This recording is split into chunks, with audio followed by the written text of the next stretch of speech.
the Right Honorable Alok Sharma MP, distinguished panelists, ladies and gentlemen.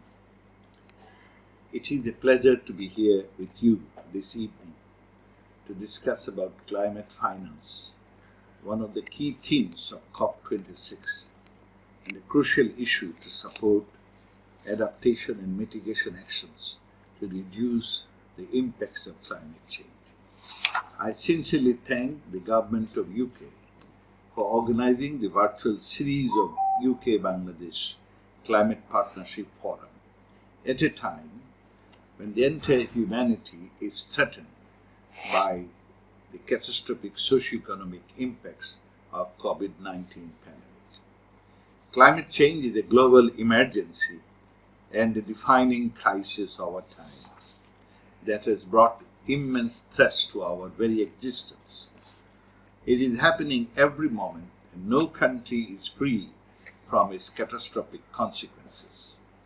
As such, we need to strengthen collaboration among us to build momentum ahead of COP26 for a resilient world. Excellencies, ladies and gentlemen, you'd agree that finance plays the key role in support of enhanced ambition and for effective execution of mitigation and adaptation activities, especially for developing countries and LDCs, LLDCs and SEEDs.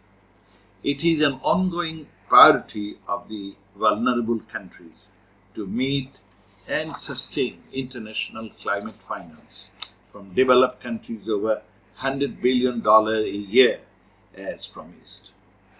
As committed, such funding must be balanced towards a 50-50 allocation of all funds mobilized.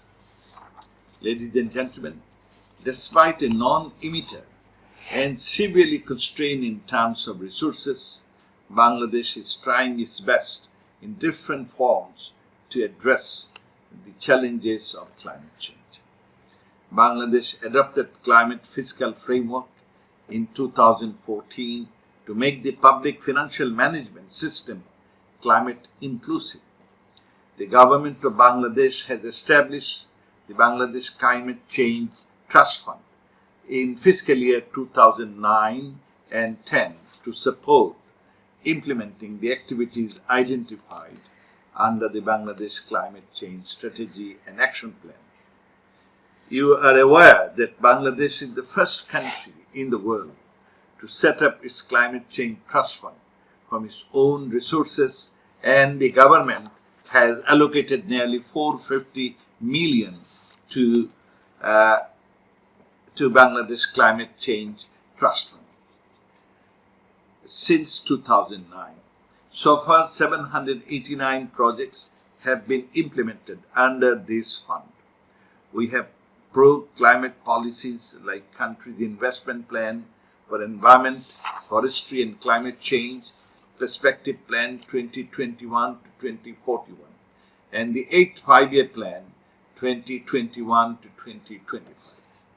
More so, Bangladesh has set a cumulative budget allocation for 5 years from fiscal year 2015 to fiscal year 2020. For 25 ministries, divisions accounting for 58.1% of the total national budget of fiscal year 2029 to 2020. Out of this total allocation, 7.8% is climate relevant.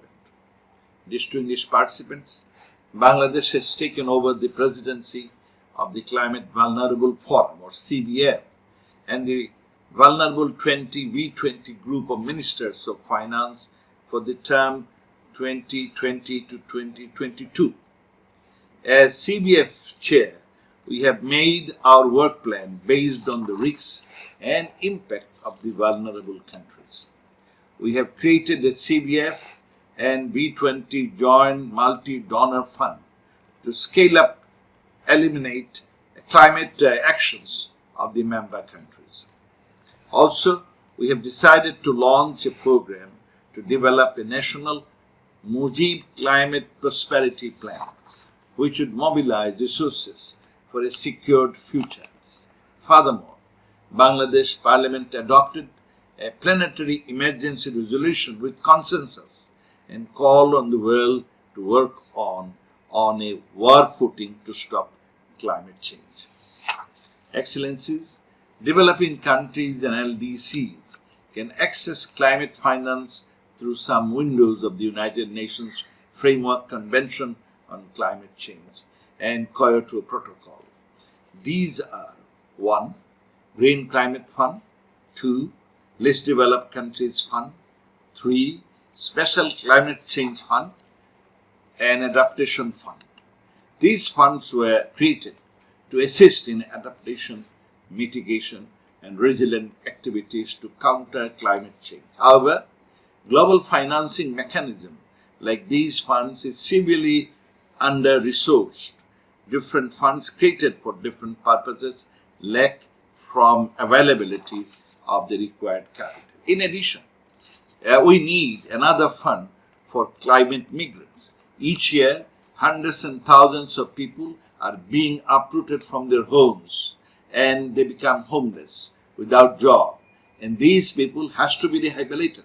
The country government alone cannot help rehabilitating them.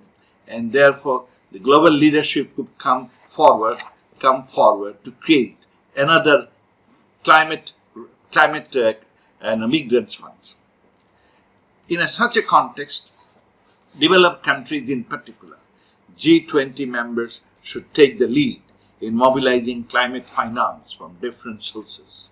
These mobilization efforts should be aggressive. We do not have the luxury to sit inactive. I would like to remind all the Paris Agreement has underscored importance of the transparency and enhanced predictability of financial support. As such, efforts should be made to ensure that Green Climate Fund and other funds are adequately resourced.